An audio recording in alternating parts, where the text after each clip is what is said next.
Las luces de Polanco titilaban como joyas caídas del cielo nocturno, iluminando los grandiosos edificios y los autos importados que desfilaban por las calles. Allí, en la Ciudad de México, el lujo era un espectáculo diario, e Isabela Fernández era su estrella más brillante. Sus días estaban llenos de compras en boutiques exclusivas de la avenida Presidente Mazarik, almuerzos regados con champaña en terrazas con vistas deslumbrantes y eventos benéficos donde su generosidad era tan performática como sus vestidos de alta costura, siempre impecables y firmados por diseñadores europeos. Ella personificaba la imagen de un poder y privilegio inquebrantable, una fortaleza de opulencia que la colocaba en el pináculo de una sociedad que adoraba el brillo y el olvido. Su mañana comenzaba con el suave sonido de un timbre, cuando su asistente personal ya le traía el primer café del día, servido en una vajilla de porcelana Wedgwood, en la terraza de su suite en la mansión de la Colonia del Bosque. Desde allí, Isabela observaba el sol nacer sobre la ciudad, no con admiración, sino con un sentido de posesión. La metrópoli, a sus pies, parecía una extensión natural de su dominio. Su esposo, Eduardo Fernández, el magnate detrás de un conglomerado empresarial con tentáculos en finanzas, construcción y tecnología, era la fuerza motriz, pero Isabela era el rostro, el aura, el condimento que hacía el poder digerible para los ojos de la élite. Se movía con la confianza de quien jamás conoció la palabra no, sus gestos calculados, su sonrisa, un arma afilada. En las conversaciones, su voz sonaba melódica, pero sus palabras podían cortar más profundo que cualquier daga. Quienes la rodeaban, desde los más íntimos hasta los más lejanos, actuaban con una cautela palpable, siendo la línea entre la adulación y la ofensa un hilo invisible y peligroso. Ella era la reina sin corona, pero con un reino que se doblegaba a sus caprichos. Sin embargo, a pocos kilómetros de distancia, en un barrio donde las fachadas estaban desteñidas por el sol y la vida transcurría en las bulliciosas calles de la Merced, Sofía Martínez se despertaba antes del amanecer. Su pequeño apartamento, compartido con su madre y su hermano menor, Luis, era un refugio de calor humano en medio de la árida realidad. Las manos de Sofía, hábiles y fuertes, ya preparaban el café y las tortillas que saciarían a la familia antes de que el sol siquiera se asomara entre los edificios. El olor a maíz tostado se mezclaba con el vapor del café, creando una fragancia reconfortante que era el preludio de cada día. Mientras Luis aún dormía, arrullado por sueños adolescentes, y su madre ya se alistaba para un día de costura para clientes externos, Sofía se ponía los zapatos gastados para otra jornada de trabajo. Para ella, el lujo de Isabela era un espejismo, algo inalcanzable, tan distante como las estrellas que solo podían verse sin la contaminación lumínica de la ciudad. El mayor sueño de Sofía era tener su propia cocina, donde pudiera transformar ingredientes simples en arte, en platos que contaran historias y nutrieran no solo el cuerpo, sino el alma. Coleccionaba recetas en un cuaderno desgastado, garabateaba ideas para nuevos platos inspirados en los vibrantes sabores de México, imaginando texturas y aromas que algún día serían la firma de su propio restaurante. Pero por ahora, la realidad era otra. Lavaba platos, limpiaba mesas y servía en pequeños restaurantes locales. Cada centavo un ladrillo en la construcción de un futuro que parecía siempre un paso más allá de su alcance. La vida de Sofía carecía de glamour, pero era rica en resiliencia e integridad, cualidades que demostrarían ser más poderosas que cualquier fortuna cuando la máscara de Isabela finalmente comenzara a resquebrajarse bajo el peso de sus propias transgresiones. El giro en la monótona rutina de Sofía llegó con un anuncio en un periódico de barrio, jefe de partida, para un nuevo restaurante de alta gastronomía en Polanco, el Crisol de Sabores. Sus ojos brillaron. Aunque el puesto parecía demasiado ambicioso para su currículum, la oportunidad de aprender en un ambiente de alto nivel era irrenunciable. La entrevista fue un torbellino de nerviosismo y esperanza. No consiguió el puesto de chef, pero el gerente, un hombre pragmático de ojos cansados que reconoció la chispa de pasión en Sofía, le ofreció un puesto de mesera. No es lo que querías, pero es un pie en la puerta, chica.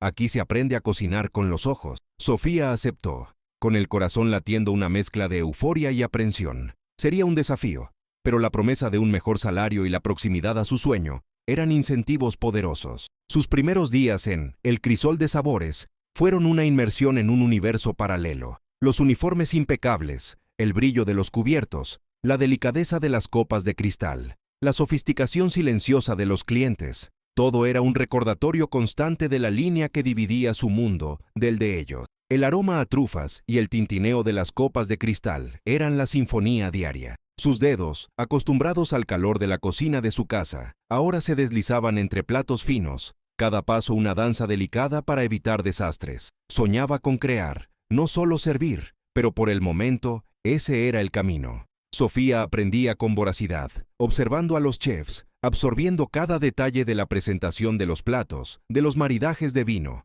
El peso de la responsabilidad era grande, especialmente con Luis necesitando nuevos libros y su madre, medicamentos más caros. Entonces, la vio por primera vez. Isabela Fernández, envuelta en un vestido que parecía esculpido en esmeraldas y diamantes, entró al salón de El Crisol de Sabores, como una diosa. Su aura de poder y desdén era casi palpable. Las miradas de adulación y temor la seguían como súbditos. Isabela no entraba en un lugar. Lo reclamaba. Sofía sintió un escalofrío en la espalda, una premonición sombría mientras la observaba desde lejos, sirviendo otras mesas. Los chismes de los colegas sobre la temible Isabela eran constantes. Ella hundió a fulano, hizo llorar a sutana. Nunca la contraríes. Sofía escuchaba y observaba, notando cómo la sonrisa de Isabela era un artificio. Sus ojos, fríos y calculadores, incluso cuando fingía cordialidad con sus invitados. Había algo de depredador en su manera de ser. Las semanas se arrastraron, e Isabela se convirtió en una presencia frecuente en el restaurante, siempre con Eduardo Fernández, o con un grupo de mujeres igualmente imponentes. Cada visita era una prueba para el equipo, y especialmente para Sofía, que sentía el peso de ser nueva y estar bajo constante escrutinio. Procuraba ser invisible, eficiente, un reflejo del lujo que la rodeaba, pero nunca parte de él. El contraste entre el diamante tallado y la roca en bruto estaba a punto de convertirse en el centro de un drama que sacudiría los cimientos de la alta sociedad mexicana. Hasta que llegó la noche de la humillación. El restaurante estaba en su apogeo. Un mar de conversaciones en voz baja y risas controladas. El elegante murmullo de la élite de Polanco. Sofía, con su bandeja cuidadosamente equilibrada, navegaba entre las mesas, llevando un Cabernet Sauvignon Gran Reserva, un carísimo rubí líquido, a la mesa de Isabela Fernández y su esposo. Eduardo, un hombre de semblante austero y mirada penetrante, ya la observaba con una intensidad que le provocaba un escalofrío a Sofía. La mesa era grande, ocupada por otras parejas influyentes, todos vistiendo lo más caro de la alta costura. Sofía extendió el brazo para servir la copa de Isabela. Sus miradas se cruzaron por un breve instante. La mirada desafiante de Sofía, la mirada vacía y aburrida de Isabela. De repente, un movimiento brusco de uno de los invitados, que se levantó para saludar a alguien en otra mesa, hizo que Sofía perdiera el equilibrio. El vino tinto, el carísimo rubí líquido, se derramó sobre la seda color crema del vestido de Isabela, escurriéndose por sus finos dedos como sangre. Una exclamación ahogada colectiva sofocó el murmullo de El Crisol de Sabores. Un pesado silencio cayó sobre el salón, tan denso que se podía oír el suave goteo del líquido carmesí sobre la tela. Sofía, con la bandeja aún inestable en sus manos temblorosas, sintió el rostro arder de vergüenza. No había sido su culpa. Un cliente distraído la había empujado. Pero a los ojos de la élite allí presente, ella era la culpable. Y a los ojos de Isabela, ella era la personificación de la incompetencia y la pobreza invasora. Isabela se levantó lentamente, su dignidad herida, su rostro transformado por una ira fría y contenida. No fue un arrebato de furia descontrolada, sino una actuación calculada, destinada a maximizar el impacto de la humillación. Miró el vestido manchado, luego a Sofía, con los ojos fijos como dos piedras preciosas frías y crueles. ¡Incompetente! La voz de Isabela, baja pero cortante como un cristal roto, resonó más fuerte que el silencio aturdido. ¿Esta es la calidad que sirven ahora? Mi vestido está arruinado, un Rochas de colección. Y tú, pobrecita, apenas puedes sostener una copa. Escudriñó a Sofía de pies a cabeza, una sonrisa maliciosa jugando en sus labios perfectamente pintados, mientras su dedo señalaba la mancha. Deberías agradecer que todavía tienes un empleo. Lágrimas ardían en los ojos de Sofía, una ola de calor y vergüenza subiendo por su garganta. Veía el juicio en los ojos de los otros clientes, el desprecio velado, el miedo en sus compañeros de trabajo que retrocedían, evitando el contacto visual. El gerente, pálido, ya corría hacia ella, gesticulando para que se apartara. El aire estaba pesado, denso con la humillación que Isabela le imponía. Una humillación que no era solo sobre el vestido, sino sobre la existencia de Sofía en un mundo que no era el suyo. Era un recordatorio cruel de su lugar. Pero, en ese preciso instante, entre el olor agridulce del vino derramado y el dolor punzante de la injusticia, algo cambió dentro de Sofía. La vergüenza dio paso a una furia fría, un calor inesperado que subió desde su pecho y endureció su mandíbula. Respiró hondo, absorbiendo la crueldad, las miradas de desdén. Las lágrimas no cayeron. En su lugar, sus ojos se fijaron en los de Isabela, ahora con un brillo de desafío. Un juramento silencioso se formó en su mente, tan claro como el tintineo de una copa de cristal que se rompe. No sería el vestido de Isabela el único en arruinarse esa noche, o en los días venideros. Sería su reputación. Y Sofía Martínez, la humilde mesera, sería la artífice de su caída. La guerra había comenzado. La humillación resonaba en la memoria de Sofía como una campana desafinada, ensordeciéndola a los sonidos habituales del restaurante. El vino tinto había manchado más que el vestido de seda de Isabela Fernández. Había teñido el orgullo de Sofía con el color de la vergüenza, pero también con la fuerza de una resolución inquebrantable. El gerente, don Ricardo, un hombre de 40 y tantos años, con ojos que ya habían visto más de lo que quisieran, la llamó para conversar en el almacén, entre cajas de vinos importados y pilas de vajillas relucientes. «Sofía, sé que no fue tu culpa», comenzó, con voz baja, casi un susurro, mientras organizaba unas botellas de mezcal artesanal. «Ese señor es un desastre andante, pero la señora Fernández, ella es otra historia». Hizo una pausa, sus ojos fijos en el polvo suspendido en el aire, no en Sofía, como si la realidad fuera demasiado pesada para encarar. «Tu suerte es que eres la mesera más eficiente que he visto, y honesta, pero si vuelve a quejarse de ti, tendré que... Bueno, ya sabes». No necesitó terminar la frase. Sofía asintió, el nudo en la garganta casi impidiéndole respirar. No sería despedida hoy, pero la sombra del desempleo se cernía más pesada que nunca, amenazando con devorarla no solo a ella, sino también a su madre y a Luis. Don Ricardo finalmente encontró su mirada, dándole una palmada torpe en el hombro. «Cabeza en alto, chica. Ellos se alimentan del miedo». En los días siguientes, la vida de Sofía en el crisol de sabores se transformó en un campo minado. Isabela Fernández, con la precisión de una depredadora, inició su campaña de desprestigio. Ya no eran explosiones de ira, sino una serie de actos sutiles, pero calculados, para corroer la reputación de Sofía y, con ella, su cordura. Sofía aprendió a leer la aproximación de Isabela por la forma en que los otros empleados se encogían, por el silencio repentino en el salón. Una tarde, Sofía estaba limpiando una mesa vacía, el paño húmedo deslizándose sobre la madera pulida, cuando escuchó la voz melodiosa de Isabela, a pocas mesas de distancia, conversando con sus amigas. «Esa mesera nueva desastrosa, ¿todavía está aquí? Increíble. Pensé que el estándar de este lugar era mejor.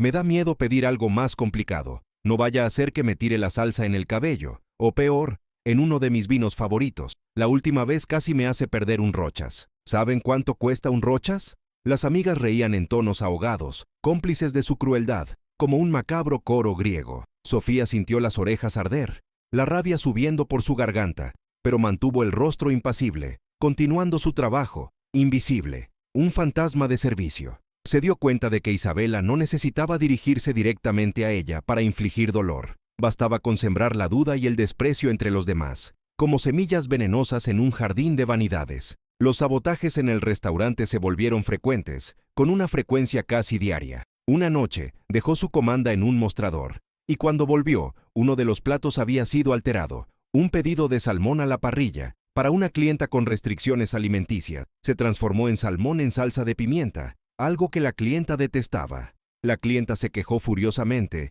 y Sofía fue advertida por un sous-chef con el rostro rojo de ira. Otro día, la jarra de agua helada que llevaba misteriosamente se deslizó de su bandeja, derramándose sobre un cliente irritable, que exigió una disculpa humillante y un gran descuento en la cuenta, amenazando con demandar al restaurante. Sofía sabía que no había sido su culpa. Estaba segura de que la jarra estaba firme. En un rincón, vio la mirada furtiva de otra mesera, María, que rápidamente desvió los ojos. María, con quien Sofía había compartido algunas conversaciones amistosas, ahora parecía evitarla, una clara señal del terror que Isabela inspiraba. Sofía sintió la punzada de la traición, la soledad creciendo a su alrededor. Las propinas, esenciales para los gastos de la casa, disminuyeron hasta casi desaparecer. Clientes influenciados por los comentarios de Isabela o simplemente copiando su desdén para sentirse parte del círculo, dejaban notas insignificantes, cuando no ignoraban por completo la existencia de Sofía. El peso de la pobreza, que pensaba haber aliviado con el nuevo empleo, volvía con fuerza redoblada. La presión en casa aumentaba, sutil, pero constante. Su madre, viéndola llegar exhausta y deprimida, con los ojos hundidos y la sonrisa rota, le preguntaba si todo estaba bien. Sofía siempre respondía con una sonrisa forzada, la voz entrecortada. «Claro, mamá, solo un día más». No quería preocuparlos. No podía darles esa carga adicional. Luis, su hermano, con su sensibilidad adolescente, notaba las ojeras profundas y el silencio más frecuente de su hermana. «¿Estás bien de verdad, Sofía? Pareces que estás cargando el mundo sobre tus hombros. ¿Quieres que consiga un trabajo después de la escuela?» La oferta de Luis, llena de amor e inocencia, le partió el corazón a Sofía. No quería que abandonara sus estudios, no por su culpa. El punto de inflexión llegó en una tarde gris y lluviosa, donde el cielo de la Ciudad de México parecía reflejar el alma de Sofía. Acababa de recibir su salario, ya reducido por deducciones y la escasez de propinas. De camino a casa, se detuvo en una farmacia para comprar los medicamentos de su madre, que tenía una fuerte gripe y una tos incesante. El costo era alto, casi todo su pago semanal. Mientras contaba las últimas notas para pagar, sintiendo el peso de la precariedad en cada moneda, su celular vibró. Era don Ricardo. «Sofía, necesito que vuelvas. La señora Fernández está aquí con sus amigas y ha pedido que tú la atiendas, exclusivamente». La voz de don Ricardo estaba cargada de una vacilación que delataba lo difícil que era para él hacer esa petición. Un frío glacial recorrió la espina dorsal de Sofía. Volver al restaurante para atender a la mujer que la estaba torturando, que la estaba aplastando lentamente, era el colmo de la humillación. Pero necesitaba el empleo, necesitaba el dinero. Con el corazón apesadumbrado, regresó. Al llegar, Isabela estaba sentada en su mesa de siempre, una sonrisa de puro triunfo en sus labios, los ojos brillando con una satisfacción cruel. Sus ojos se encontraron con los de Sofía, y un leve asentimiento de cabeza indicó que la reconocía, no como una persona, sino como un objeto a ser manipulado. «Ah, volviste. ¡Qué sorpresa!», dijo Isabela, la voz llena de ironía melódica, como una campana de muerte. «Por favor, trae la carta de vinos, y trata de no derramar nada esta vez. Mi cabello no combina con Cabernet, y hoy llevo un Dolce en Gabbana, que no me perdonaría tal ultraje». Las amigas rieron, el sonido de sus carcajadas finas perforando el alma de Sofía. Sintió el dolor físico de la humillación, una punzada aguda y persistente en el pecho, como un cuchillo girando. Sirvió, sonrió, obedeció, cada movimiento un acto de suprema contención. Más tarde, mientras Sofía preparaba las copas para el siguiente turno, con el ruido de la cocina amortiguando el salón, Isabela se levantó para ir al baño. Al pasar junto a Sofía, Isabela se detuvo, sus ojos azules como el hielo penetrando los castaños oscuros y cansados de la mesera. «¿Sabes, Sofía?», susurró, la voz tan baja que solo Sofía pudo oír, las palabras goteando veneno. «Me recuerdas a mi antigua empleada, la que mi madre despidió por robar una joya. Tan humilde, tan esforzada, pero siempre supo cuál era su lugar, algo que tú pareces no haber aprendido todavía. ¿Crees que mereces algo más que esto?». Hizo un gesto hacia el uniforme de Sofía, hacia el opulento salón, hacia la vida que Sofía no poseía. «Pobre chica, la vida es cruel para quien no nace con suerte. Deberías aceptar tu destino y dejar de soñar con cosas que nunca serán tuyas». Y, con una sonrisa gélida, se alejó, dejando a Sofía temblando de ira contenida, las manos cerradas en puños blancos. Esa noche, acostada en su dura cama, el colchón delgado en el suelo de la pequeña habitación, Sofía no pudo dormir. Las palabras de Isabela resonaban, mezclándose con las preocupaciones sobre el alquiler y los estudios de Luis, la fiebre de su madre. La vida es cruel para quien no nace con suerte. Era una verdad brutal, una verdad que conocía íntimamente, pero dicha por Isabela, sonaba como una afrenta personal, un desafío directo a su esencia. Las lágrimas que había contenido durante semanas finalmente cayeron, calientes y amargas, mojando la almohada raída. Pero junto con el dolor, algo nuevo floreció,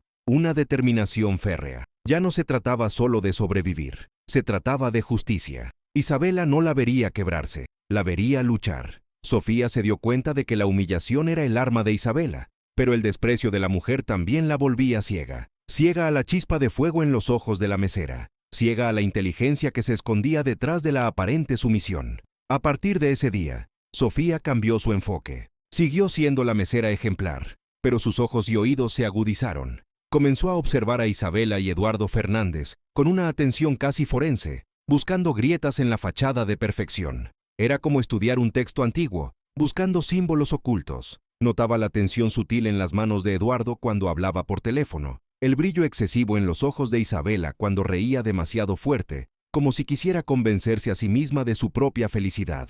Pequeños detalles que pasaban desapercibidos para los demás, pero que, para Sofía, comenzaban a sumarse, construyendo un sombrío rompecabezas. Isabela continuó con sus provocaciones, pero Sofía las absorbía con una nueva resiliencia. Una vez, pidió un café expreso, y cuando Sofía se lo trajo, Isabela señaló una supuesta mancha en la taza. Sofía, realmente necesitas un entrenamiento de higiene. O tal vez unos lentes. No es posible que no veas estas cosas. ¿O será que estás tan distraída con otras cosas? Lo que ella no sabía era que Sofía, discretamente, ya había inspeccionado la taza antes de servir y sabía que estaba impecable. Las acusaciones eran infundadas, pero el objetivo de Isabela no era la verdad, sino el control, la demostración pública de su poder. Sofía pasó a memorizar cada palabra, cada gesto, cada expresión. Se posicionaba estratégicamente cerca de la mesa de Isabela siempre que era posible, como una sombra silenciosa, un eco en el salón. Desarrolló el arte de escuchar sin oír, de estar presente sin ser notada, como si fuera parte del mobiliario. Y así, los susurros comenzaron a transformarse en fragmentos de información, piedras preciosas de un tesoro escondido. Escuchó a Isabela quejarse sobre los problemas en Guadalajara, con una amiga. Eduardo está tan estresado con ese proceso, casi no tenemos tiempo para el spa. Es una lástima, las acciones cayeron. En otra ocasión, escuchó a Eduardo, por teléfono, hablar en voz baja sobre el colapso de ese proyecto habitacional y cómo necesitaban acallar a la prensa y que los fondos de pensiones deben desviarse a otro lugar antes de que estalle el escándalo. Parecía sudar frío, incluso con el aire acondicionado. Isabela, en otro almuerzo, mencionó casualmente a una de sus amigas sobre las viejas deudas del padre de Eduardo que finalmente logró limpiar. Pero el tono no era de alivio, sino de un extraño resentimiento, casi como si se estuviera jactando de haber participado en la limpieza. Sofía comenzó a conectar los puntos, como en una receta compleja donde cada ingrediente tiene su lugar. La ley de compensación de tierras, que había afectado a los residentes de su propio barrio, la Merced, forzando la expropiación de algunas casas y pequeñas propiedades para un proyecto de revitalización urbana que nunca se materializó. Las tierras, que valían mucho más, fueron vendidas a precios irrisorios a grandes constructoras con extrañas conexiones. Su propia familia había perdido un pequeño terreno que pertenecía a sus abuelos, y el dinero de la compensación, cuando llegaba, era una miseria, un insulto. Las palabras de Eduardo sobre el proyecto habitacional y fondos de pensiones encendieron una alerta en la mente de Sofía, como una alarma distante pero inconfundible. Los aliados surgieron de forma sutil, casi imperceptible, como malas hierbas brotando en el concreto. Don Ricardo, el gerente, aunque todavía cauteloso, y con el empleo pendiendo de un hilo, comenzó a demostrar una solidaridad silenciosa, que hablaba más fuerte que cualquier discurso. Una noche, después de una ronda particularmente cruel de provocaciones de Isabela sobre la lentitud del servicio, Sofía estaba guardando su uniforme, exhausta, sintiendo el peso del mundo sobre sus hombros. Don Ricardo la abordó a la salida. Esa mujer es un parásito, Sofía. Vive de la miseria de los otros, del sufrimiento. No dejes que te afecte. Tiene más que esconder de lo que imaginas. Estás haciendo un buen trabajo. Sigue así. No dijo nada más, pero sus ojos, antes cansados, ahora transmitían un mensaje claro. Estaba del lado de Sofía. En espíritu, y a su manera discreta, la protegería. Había trabajado allí durante décadas. Vio fluir el dinero de los Fernández y desaparecer los escándalos. Olía la podredumbre. También estaba Lupita, una cocinera mayor, una mujer bajita y fuerte, con manos gruesas y el rostro marcado por el tiempo, que trabajaba en la cocina de platos fríos. Lupita era una mujer de pocas palabras pero de ojos vivaces, que había visto ir y venir a generaciones de familias ricas y sus secretos pasar por sus manos. Le ofrecía a Sofía un plato extra de comida casera después del turno, un mole de pollo o un pozole caliente, un gesto de cariño que hablaba más que cualquier palabra. Una vez, cuando Isabela intentó sabotear a Sofía cambiando un pedido de postre, cambiando un helado de limón por un pudín de chocolate para un cliente alérgico. Lupita, que estaba atenta, discretamente corrigió el plato antes de que llegara a la mesa. «Esa gente cree que son dioses», murmuró Lupita, con una sonrisa enigmática, mientras lavaba un montón de pimientos. «Pero hasta los dioses caen, niña, y cuando caen, el ruido es grande». La vieja cocinera, con su sabiduría popular, era un faro de esperanza y una fuente de valor para Sofía. Luis, el hermano de Sofía, también se convirtió en un pilar de apoyo. Notaba la creciente determinación en su hermana, la forma en que se apartaba de su rutina. Pasaba horas en la pequeña y vieja computadora de la familia, leyendo noticias, investigando. «¿Qué buscas, Sofía? Pareces una detective o una cazadora de tesoros», bromeó. Pero había una creciente seriedad en su mirada. Sofía sonrió misteriosamente. «Busco la verdad, Luis, y es más sabrosa que cualquier plato que haya preparado, y mucho más valiosa». Luis, aunque preocupado por el peligro con el que su hermana parecía estar coqueteando, comenzó a ayudar, usando sus habilidades con Internet para buscar artículos de periódicos antiguos sobre escándalos financieros, quiebras de proyectos, procesos judiciales de alto perfil. Tenía una facilidad con Internet que Sofía no poseía, una intuición para encontrar información oculta. Juntos, eran un equipo improbable pero determinado. Su pequeña sala de estar se transformó en un cuartel general de investigación. Sofía se sumergió de cabeza en su investigación paralela. En sus horas libres, después de largos turnos en el restaurante, con el cansancio pesando en sus huesos, ella y Luis revisaban periódicos antiguos en microfilme en la biblioteca pública, archivos en línea que Luis desenterraba de rincones oscuros de Internet, documentos gubernamentales de acceso público que requerían paciencia y un ojo entrenado para leer entre líneas. Las pistas eran escasas, la información fragmentada, como trozos de un jarrón roto.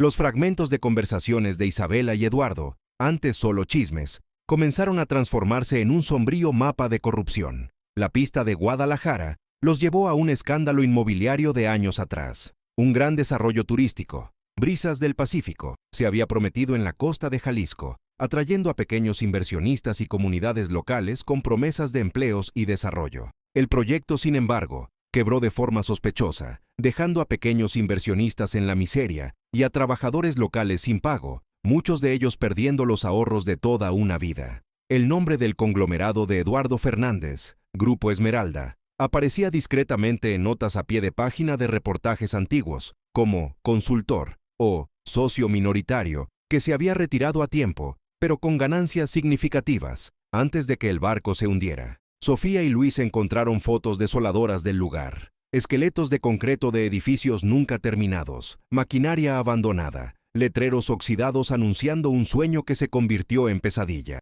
la imagen de familias de agricultores y pescadores que habían vendido sus tierras por migajas, con los ojos perdidos, llenó a Sofía de una profunda tristeza y una renovada furia. Era la misma historia, replicada en diferentes partes del país. El colapso del proyecto habitacional que Eduardo mencionó era lo que Sofía más temía y lo que tocaba su herida más profunda. Era un esquema familiar, replicado a diferentes escalas, pero directamente en la Merced.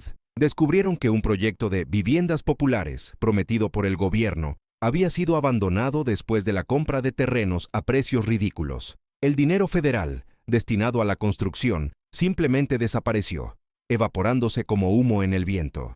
Descubrieron que la empresa constructora que recibió el contrato más grande, Constructora Progreso S.A., tenía vínculos indirectos con el Grupo Esmeralda a través de una compleja red de empresas fantasma, directores testaferros y transferencias bancarias oscuras. Muchas familias, como la de Sofía, se vieron afectadas. Algunas perdieron sus casas o terrenos, otras vieron sus comunidades destrozadas por promesas vacías. Sofía recordó la desesperación de su madre al perder el pequeño terreno que los abuelos habían dejado, el lugar donde soñaban construir una casa mejor.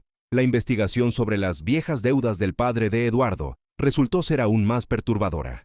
A través de registros de notarías antiguas y periódicos de sociedad de la década de los 90, descubrieron que el padre de Eduardo, don Ramón Fernández, había tenido serios problemas financieros, al borde de la quiebra, hasta que un golpe de suerte lo salvó: la venta de unas valiosas tierras en la periferia de la ciudad a un político influyente, el entonces diputado Herrera, quien curiosamente fue atrapado en un escándalo de corrupción poco después, acusado de desviar fondos públicos para la compra de inmuebles. Las tierras fueron vendidas por un precio muy por debajo del mercado, pero la transacción fue rápida y limpia en el papel, antes de que el diputado Herrera cayera en desgracia. La familia Fernández, incluyendo a Isabela, que ya estaba casada con Eduardo para entonces, usó parte de ese dinero para consolidar su ascenso social y empresarial. Isabela no era tan de cuna como intentaba hacer parecer. Su familia tenía un origen más modesto, y su matrimonio con Eduardo, aunque arreglado para unir fortunas,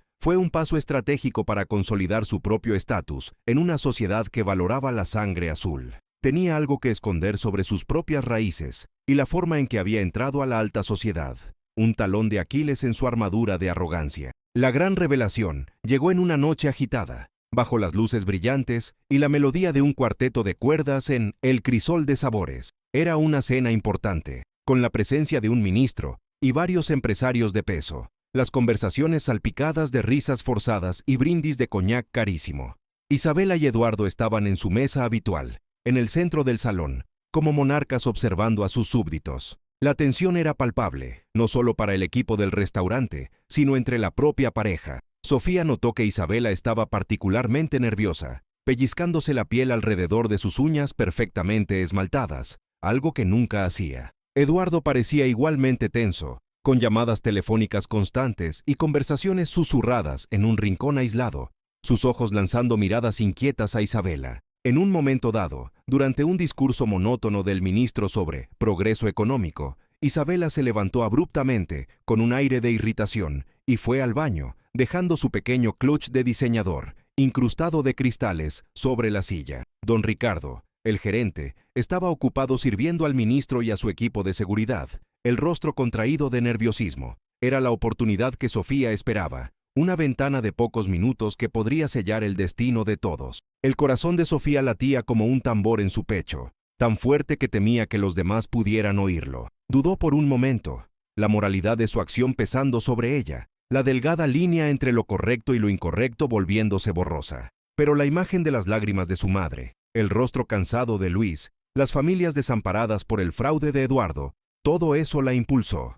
Era una guerra, y en las guerras, las reglas son diferentes. Con manos temblorosas pero firmes, Sofía se acercó a la mesa. Con la excusa de acomodar la silla, tomó el clutch. Sintió el peso del objeto, la suavidad del cuero exótico bajo sus dedos. Su corazón casi se le salió por la boca. Dirigiéndose rápidamente al almacén, un cubículo apretado y sofocante donde sabía que estaría más protegida y a salvo de miradas curiosas, abrió el bolso. Adentro, además de un lápiz labial de diseñador, un compacto de polvo y un celular carísimo, había una pequeña agenda de cuero y un sobre sellado, escondido bajo un pañuelo de seda. Su respiración se cortó cuando abrió el sobre, sintiendo el papel crepitante entre sus dedos. Dentro no había dinero, sino fotos. Fotos de Eduardo Fernández con una mujer mucho más joven, rubia y deslumbrante, de cabello alborotado y una sonrisa seductora, en escenarios románticos y exóticos. Un encantador café en París, un yate anclado en una playa paradisíaca en Tulum, una cabaña en las montañas de Chiapas. Las fechas eran recientes, indicando un romance en curso, no una aventura del pasado. Esto, por sí solo, no era lo más impactante.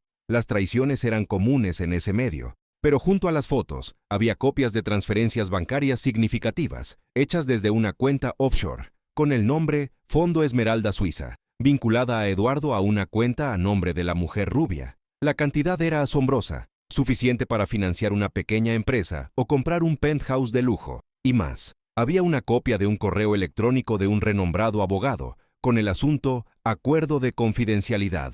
Señora Gómez. Señora. Gómez era el nombre de la mujer en las fotos. Isabela no solo estaba al tanto del romance, estaba chantajeando a su propio esposo, usando su aventura extramarital como palanca para asegurar algo, quizás más poder, más dinero, o para mantenerlo bajo control en sus negocios oscuros. Era una manipuladora nata, una estratega sin escrúpulos. Pero la agenda de cuero reveló el verdadero abismo de podredumbre que la familia Fernández ocultaba. Entre anotaciones de compromisos sociales, cenas de gala y recordatorios para comprar joyas, Sofía encontró una página arrancada, doblada cuidadosamente y metida entre las últimas páginas. En ella había una lista de nombres y pequeñas anotaciones escritas en una caligrafía elegante pero traicionera. Eran nombres de empresarios, políticos y miembros de la sociedad. Al lado de cada nombre, Pequeñas cifras, fechas y palabras como deuda, información delicada, presión, favor concedido. Era una lista detallada de personas a las que Isabela estaba chantajeando, manipulando o controlando, tejiendo una vasta red de influencia ilícita. Algunos nombres eran familiares, personas que Sofía había visto en el restaurante, riendo y brindando con los Fernández, sin saber que eran meros peones en el juego de poder de Isabela. Pero lo que la heló, lo que hizo que su corazón se detuviera por un instante, fue el último ítem de la lista. No era un nombre, sino una descripción. Proyecto Renacimiento Urbano, La Merced. Y al lado, en letras aún más pequeñas y urgentes, donación de 10 metros al fondo, Caridad y Futuro, a cambio de la descalificación de la empresa competidora y aprobación de la licencia ambiental manipulada. La fecha coincidía con el periodo exacto en que el proyecto de viviendas de su barrio había sido abandonado. Y el fondo Caridad y Futuro era, de conocimiento público, presidido por nadie menos que Isabela Fernández. Era una fundación de fachada, utilizada para lavar dinero sucio, para legitimar la corrupción. Sofía sintió que el suelo desaparecía bajo sus pies. Aquello no era solo un caso de adulterio o chantaje personal entre una pareja rica. Era un esquema de corrupción masivo que afectaba a su propia comunidad, que había robado la esperanza de familias enteras, destruido sueños, arrancado tierras. Isabela no era solo la esposa del CEO, era una cómplice activa, quizás la mente detrás de algunas de las manipulaciones más crueles, una arquitecta de la miseria ajena. Estaba directamente involucrada. El ruido de pasos acercándose hizo que Sofía se sobresaltara, el corazón latiendo descontroladamente. Era uno de los meseros, apurado, en busca de más hielo. Rápidamente cerró la agenda, metió todo de nuevo en el clutch y lo colocó de vuelta en la silla, todo en cuestión de segundos, antes de que el mesero notara algo. Isabela regresaba del baño, con el rostro compuesto, pero los ojos aún con un rastro de nerviosismo que solo Sofía podía notar ahora. Tomó el bolso y le sonrió a Sofía. Una sonrisa gélida de triunfo, de quien creía haber ganado otra batalla. Parece que todavía no aprendes a mantenerte alejada de las cosas que no te pertenecen. ¿Verdad, mesera? Sofía respiró hondo, controlando la ira que ardía en sus venas, disfrazando el conocimiento abrumador que acababa de adquirir. Sabía que tenía lo que necesitaba. La prueba era concreta, explosiva y capaz de derribar no solo a Isabela, sino también el imperio de Eduardo. Sofía pasó la noche en vela, los documentos en su mente, grabados en cada fibra de su memoria, el peso de la verdad abrumador. Sabía que no podía ir a la policía. Isabela y Eduardo tenían contactos por todas partes, en cada nivel de la estructura de poder, y su denuncia sería silenciada antes incluso de comenzar, o peor, sería acusada de robo, difamación, y su vida quedaría arruinada. Necesitaba un plan que fuera como una bomba, explotando en el corazón de su imperio, a plena luz del día. Necesitaba aliados. La primera persona a la que le confió el secreto fue a su hermano, Luis. En un parque aislado, bajo la sombra de un viejo saúco, lejos de oídos curiosos, le contó todo, con detalles que hacían que la historia pareciera el guión de una película. Luis escuchó en silencio, el rostro pálido, los ojos desorbitados, el cuerpo tenso. Sofía, esto es peligroso, muy peligroso. Pueden hacerte daño, pueden hacernos daño, pueden desaparecernos y nadie se enterará. El miedo era palpable en su voz, el realismo cruel de su preocupación. Pero Sofía se mantuvo firme, sus ojos ardiendo con una determinación inquebrantable. Ya nos han hecho daño, Luis. Robaron nuestra tierra, robaron la esperanza de nuestra madre, robaron el futuro de la Merced, robaron la esperanza de muchas familias, de muchos niños. No puedo quedarme callada, no después de lo que vi, no después de saber que ellos son los responsables de la miseria que nos rodea. La convicción de Sofía era tan fuerte que inspiró a Luis. Se tragó el miedo y aceptó ayudar. Su lealtad a su hermana y a su familia más fuerte que cualquier temor. Usaría sus habilidades con Internet para crear copias digitales de los documentos, fotos y correos electrónicos que Sofía había memorizado. Harían copias físicas en una pequeña imprenta de barrio que no haría preguntas, bajo el pretexto de un trabajo escolar. La seguridad era primordial, cada paso planeado con la precisión de un cirujano. El siguiente paso fue aún más arriesgado. Sofía necesitaba a alguien que pudiera dar voz a su denuncia, alguien que no pudiera ser fácilmente silenciado, alguien que tuviera la plataforma para amplificar la verdad. Pensó en los clientes del restaurante, en las personas que vio interactuando con Isabela y Eduardo, y entonces recordó a Elena, una joven periodista de investigación que había almorzado algunas veces en El Crisol de Sabores. Elena tenía un brillo en los ojos, una curiosidad insaciable, y Sofía la había visto tomando notas furiosamente en un pequeño cuaderno, observándolo todo, haciendo preguntas que los otros periodistas no hacían. En una de esas ocasiones, Elena le había hecho un comentario casual a Sofía. «Tienes una mirada que ve más allá de las apariencias. Eso es raro por aquí, donde todos prefieren la ilusión». Esas palabras resonaron en la memoria de Sofía. Con el corazón latiendo como un colibrí en su jaula, Sofía esperó una oportunidad. Cierta tarde, Elena estaba almorzando sola, absorta en su cuaderno y en su café. Sofía, con el pretexto de ofrecer un café especial de la casa, se acercó a la mesa, la voz casi inaudible. «Perdone mi atrevimiento, señorita Elena», comenzó Sofía, la voz baja, cargada de urgencia, «pero sé que usted es periodista, y tengo información que tal vez le interese, sobre ciertas personas influyentes, personas muy poderosas». Elena, sorprendida, levantó una ceja, sus ojos de lince fijos en Sofía, pero el interés en su mirada era evidente, una chispa de intriga. Hizo un gesto para que Sofía se sentara, dejando el cuaderno a un lado. «Soy toda oídos, Sofía, pero lo que tienes que decirme debe ser bueno para que te arriesgues tanto». Sofía, con palabras cuidadosamente elegidas, sin revelar aún todos los detalles de la prueba, le contó a Elena sobre la humillación diaria, los sabotajes, la sensación de ser aplastada y las pistas que la llevaron a desconfiar de la corrupción de los Fernández.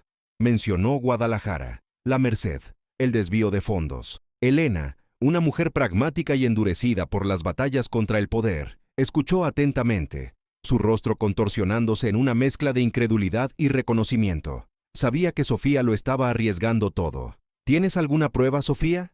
¿Algo concreto?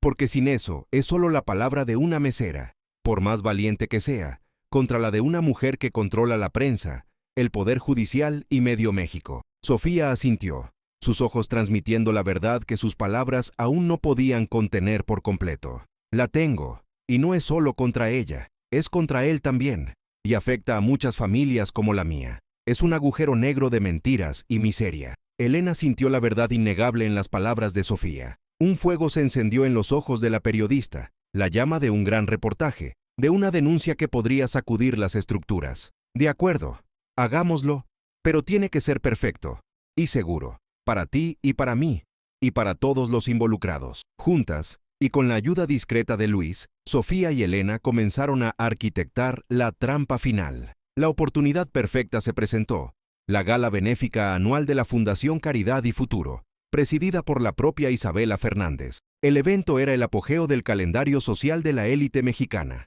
un espectáculo de ostentación, filantropía falsa y autopromoción, que reuniría a todos los personajes clave: Isabela, Eduardo, el ministro, empresarios corruptos, socialites hipócritas y, por supuesto, la prensa, ansiosa por cubrir el glamour y los discursos vacíos. Era el escenario ideal para la explosión de la verdad. El plan fue meticulosamente elaborado, cada detalle, cada movimiento, cada segundo cronometrado. Elena, como periodista de renombre, tendría acceso al evento. Sofía, obviamente, no.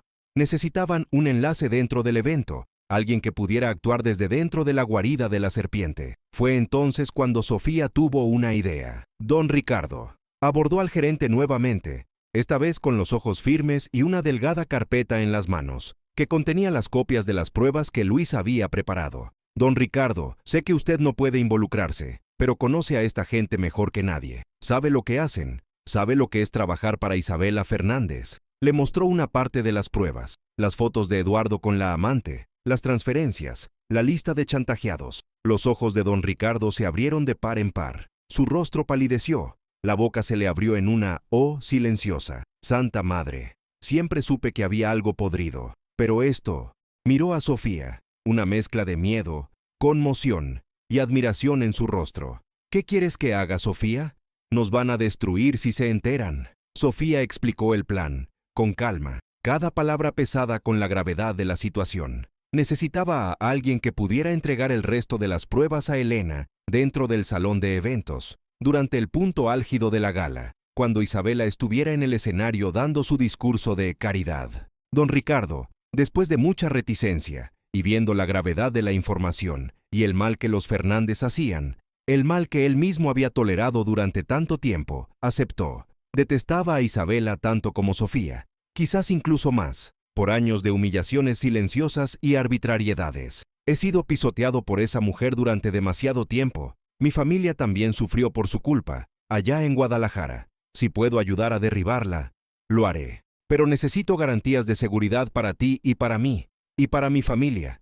Tienen tentáculos por todas partes. Elena, a través de Sofía, prometió que la denuncia sería anónima para don Ricardo, y que la prensa protegería a Sofía, convirtiéndola en una heroína, no en una criminal. Elena ya había movilizado a algunos colegas de confianza, otros periodistas sedientos de un reportaje que marcara la diferencia. El plan final de Sofía era audaz, arriesgado, pero tenía la fuerza de la verdad.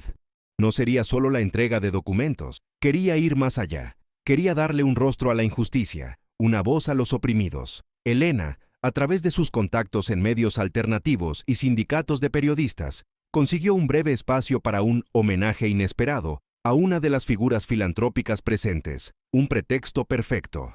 En realidad, sería el momento en que la bomba sería detonada.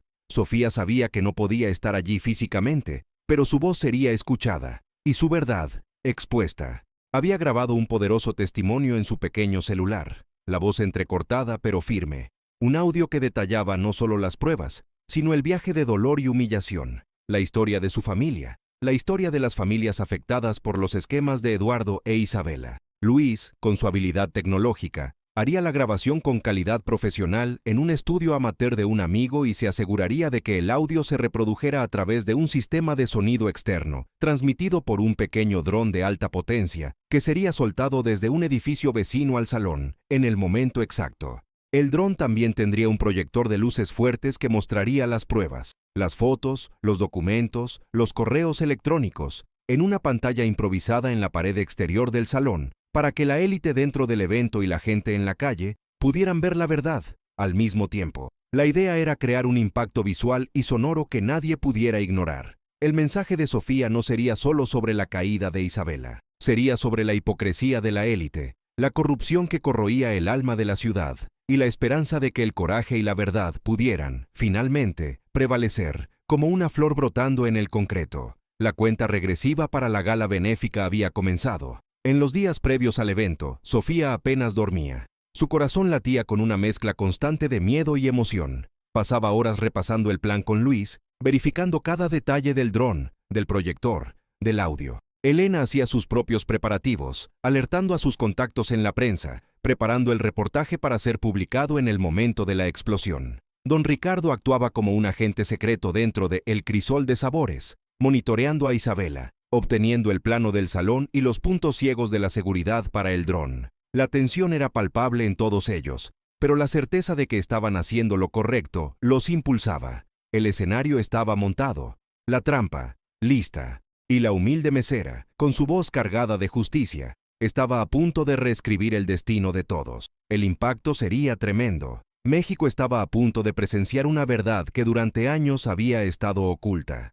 La noche de la gala benéfica anual de la Fundación Caridad y Futuro prometía ser el apogeo de la ostentación para la élite de la Ciudad de México. El gran salón del Centro de Convenciones de Polanco, donde se celebraba el evento, brillaba con miles de luces, reflejadas en candelabros de cristal que parecían cascadas de diamantes. El aire estaba perfumado con jazmín, y el sutil aroma de la champaña francesa, servida en copas esbeltas por un ejército de meseros silenciosos. Mujeres en vestidos de alta costura, bordados con pedrería y encajes finísimos, desfilaban junto a hombres en esmóquines impecables, con los rostros bronceados por el sol de vacaciones en destinos exclusivos. Las sonrisas eran radiantes, pero detrás de ellas, los ojos de muchos revelaban una calculada superficialidad, una silenciosa jerarquía de poder e influencia. Isabela Fernández, la anfitriona de la noche y presidenta de la fundación, era la estrella más brillante. Estaba magnífica en un vestido rojo carmesí, que abrazaba sus curvas con audacia y elegancia. La tela parecía fluir sobre su piel, y un collar de esmeraldas y diamantes adornaba su cuello, titilando con cada movimiento grácil. Junto a su esposo, Eduardo Fernández, un hombre de semblante imponente y sonrisas controladas, saludaba a los invitados con la soltura de una reina. Su voz, melodiosa y segura, resonaba por los salones, la personificación de la caridad y la riqueza exitosa. Creía estar en la cima de su poder. Inatacable, invencible. Sofía Martínez no estaba allí, físicamente, pero su alma, su voz, su corazón latían en cada fibra de ese evento. Escondida en un pequeño apartamento alquilado en el 5º piso de un edificio frente al centro de convenciones, observaba la escena a través de una ventana, el rostro iluminado por la pantalla de su laptop. Luis, su hermano, con la concentración de un ingeniero, ajustaba los últimos detalles de un dron modificado, un equipo que parecía un juguete sofisticado, pero que cargaba la fuerza de una verdad explosiva. El dron, silencioso y preciso, sería el heraldo de la justicia. Elena, la periodista, estaba infiltrada en el evento, mezclada entre la prensa acreditada, su corazón latiendo a un ritmo frenético, los ojos buscando la señal. Don Ricardo, el gerente de El Crisol de Sabores, con el sudor frío corriéndole por la frente bajo el smoking prestado, esperaba en un punto estratégico dentro del salón, el sobre con las copias de las pruebas escondido en el bolsillo interior de su saco. La tensión era casi insoportable. Exactamente a las 21:00, como estaba planeado, Isabela subió al escenario, con una sonrisa magnánima en los labios. El micrófono en su mano relucía bajo los reflectores. Buenas noches a todos, comenzó, su voz proyectándose a la perfección a través del sistema de sonido de alta calidad. Es con el corazón lleno de alegría y esperanza que los recibo en nuestra gala anual. La Fundación Caridad y Futuro ha sido un faro de esperanza para tantos en nuestro amado México.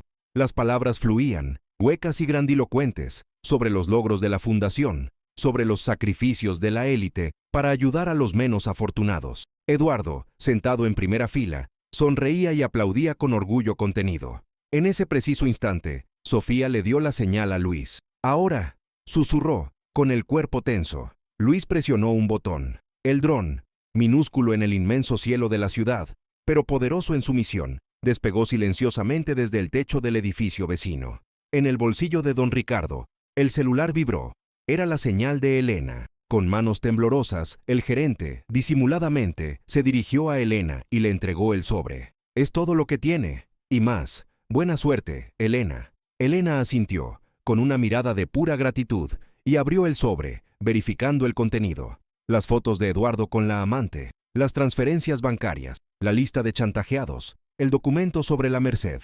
Era más de lo que esperaba. Mientras Isabela discurseaba, el dron de Luis maniobraba con precisión quirúrgica.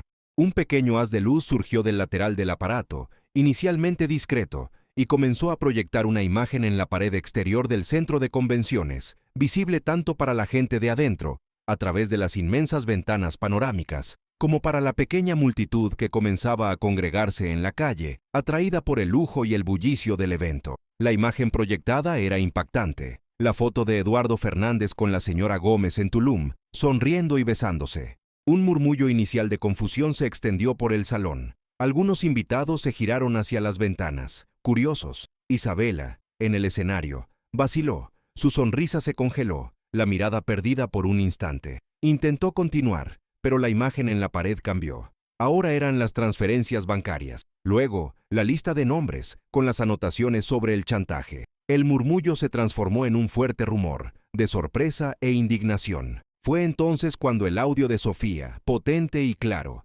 irrumpió a través del sistema de sonido externo que Luis había conectado al dron. La voz, aunque suave, tenía la firmeza de 1000 años de injusticia. Buenas noches a todos. Ustedes no me conocen. Soy Sofía Martínez, una mesera. Pero hoy, soy la voz de muchos a quienes ustedes han elegido no escuchar. En el escenario, Isabela dejó de hablar, el micrófono colgando de su mano como un peso muerto. Sus ojos se abrieron de par en par, su rostro, antes tan sereno, comenzó a contraerse en una máscara de horror y furia.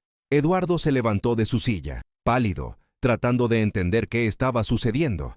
El salón estaba en completo silencio. Solo la voz de Sofía llenaba el aire, ahora con un eco amplificado que parecía venir de todas partes. Esta noche, ustedes aplauden la caridad de Isabela Fernández. Continuó la voz de Sofía, calmada pero cargada de dolor. Pero la verdad es que su fortuna y la de su esposo, Eduardo Fernández, se construyó sobre la miseria de familias como la mía. Ustedes ven un vestido de seda, yo veo el sudor de mi gente. Ustedes ven esmeraldas, yo veo lágrimas. La imagen en la pantalla exterior cambió de nuevo, mostrando los documentos sobre el proyecto Renacimiento Urbano, en la Merced, los fondos desviados, las empresas fantasma, la firma de Isabela en un documento clave de la fundación. Este es el proyecto Renacimiento Urbano en La Merced.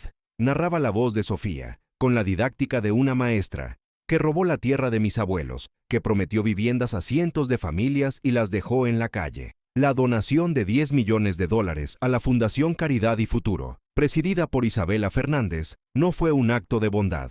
Fue un pago para descalificar a competidores y manipular licencias ambientales. Es dinero sucio, bañado en la sangre y el sudor de gente honesta. El caos comenzó a instalarse. Los invitados se levantaban, conmocionados, algunos señalando las imágenes, otros a Isabela, que ahora estaba en pánico. Gesticulaba frenéticamente al equipo de seguridad, gritando algo inaudible, exigiendo que detuvieran el audio y las imágenes. Pero era demasiado tarde. Elena, con sus colegas periodistas, ya estaba grabando todo, con las cámaras apuntando a la pared exterior y a Isabela en el escenario, sus rostros impasibles. La voz de Sofía subió de tono, ahora con una emoción palpable. Fui humillada públicamente por Isabela Fernández en su restaurante, tratada como basura por solo derramar una copa de vino. Pero ella derribó la esperanza de toda una comunidad.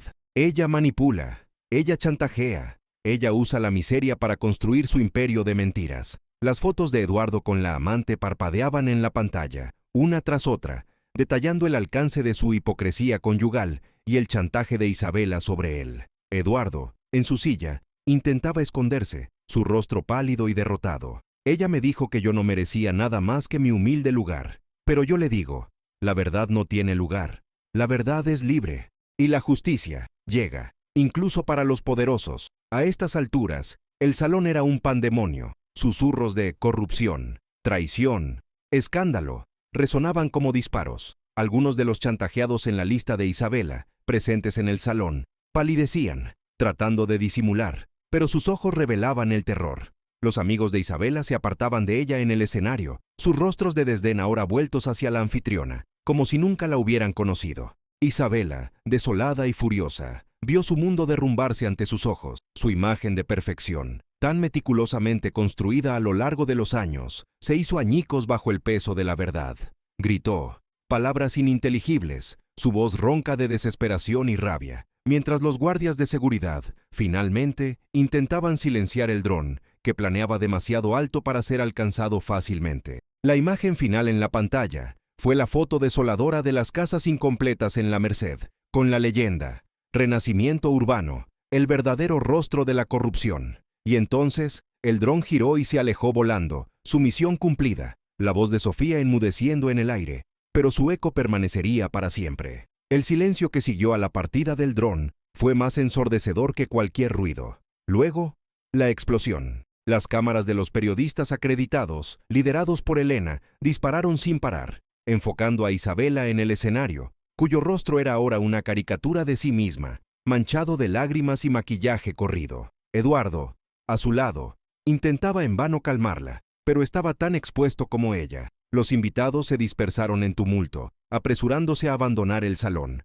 el horror y la vergüenza en sus rostros. La élite, que un día la idolatró, ahora le daba la espalda, conmocionada y aterrorizada de ser asociada con el escándalo. La caída de los Fernández fue vertiginosa. En cuestión de horas, las imágenes de la gala, el audio de la voz de Sofía y las copias de los documentos filtrados por Elena ya estaban en todos los noticieros, sitios web y redes sociales. El escándalo se convirtió en el tema principal de México y ganó atención internacional. El Grupo Esmeralda de Eduardo vio sus acciones desplomarse, los contratos suspendidos y los inversores retirar su apoyo. Las autoridades, bajo una fuerte presión popular y mediática, abrieron investigaciones sobre los proyectos inmobiliarios en Guadalajara y La Merced, sobre la Fundación Caridad y Futuro, y sobre las prácticas de chantaje de Isabela. En la mansión de la Colonia del Bosque, antes un símbolo de poder, ahora flotaba un silencio opresivo. Las paredes que antes resonaban con risas y fiestas, ahora eran testigos de la amargura y las acusaciones mutuas de Isabela y Eduardo. El matrimonio, ya corroído por mentiras e intereses, se desintegró rápidamente. Los amigos, antes tan cercanos, desaparecieron. El celular de Isabela, antes incesantemente ocupado, ahora permanecía en silencio. Solo el toque ocasional de abogados y asesores de crisis. Ella, que antes controlaba todo, ahora estaba a la deriva, aislada, enfrentando un ostracismo social que era su peor castigo. La reina fue depuesta, su cetro, roto. Mientras el mundo de Isabela se derrumbaba, Sofía y Luis, protegidos por Elena y su equipo de periodistas, observaban desde un lugar seguro. Sofía sentía un profundo agotamiento, pero también una satisfacción silenciosa. No era una venganza cruel, sino la realización de la justicia. «Lo logramos, Luis», susurró, abrazando a su hermano. «Marcamos la diferencia». Su madre, que lloraba de orgullo y alivio, finalmente pudo respirar tranquila, viendo restaurada la dignidad de su familia. Don Ricardo, el gerente, había renunciado al día siguiente del escándalo. Con el alma limpia, le confesó su participación a Sofía, agradeciéndole por haberle dado el coraje de actuar. «Fui un cobarde durante demasiado tiempo, Sofía, pero tú me enseñaste que la dignidad vale más que cualquier empleo. Soy libre». Lupita, la cocinera, le envió un mensaje a Sofía a través de Elena. «Lo sabía, niña. El destino encuentra su camino. Ahora ve y muéstrale al mundo de lo que eres capaz». El tiempo, implacable en su flujo, trajo cambios significativos. La investigación contra Eduardo Fernández reveló una compleja red de corrupción y desvío de fondos, resultando en procesos judiciales que se prolongarían por años, pero que ya habían desmantelado gran parte de su imperio. Isabela Fernández, aunque no fue encarcelada por todas las acusaciones, enfrentó una serie de demandas civiles por chantaje y manipulación. Su reputación, antes impecable, estaba destrozada. Se convirtió en una paria social. Su nombre sinónimo de escándalo, su brillo, apagado. Fue vista una vez, en un pequeño café, sola, con la mirada perdida, su rostro marcado no por la edad, sino por la pérdida de su poder. Sofía Martínez, por otro lado, emergió como un símbolo de valentía e integridad.